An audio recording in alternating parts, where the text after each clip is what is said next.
তারপরে চলে এলাম আমরা ওয়েট মাপতে। তো তোমরা গেস করো তো আমার এই বন্ধুর কতটা ওয়েট হতে পারে।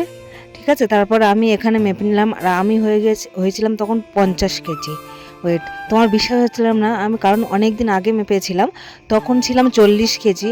তারপর এখন এসে অনেক দিন পর মাপলাম, এখন দেখছি 50 কেজি ওয়েট।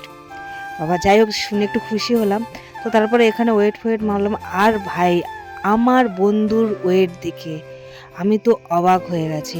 আর এখানে দেখো আমার এক বান্ধবী আর আমি মানে সেম 50-50, কিন্তু আমার বন্ধু, তোমরা গেস করো তো ও কত হতে পারে। ঠিক আছে, এই সে আমার বন্ধু।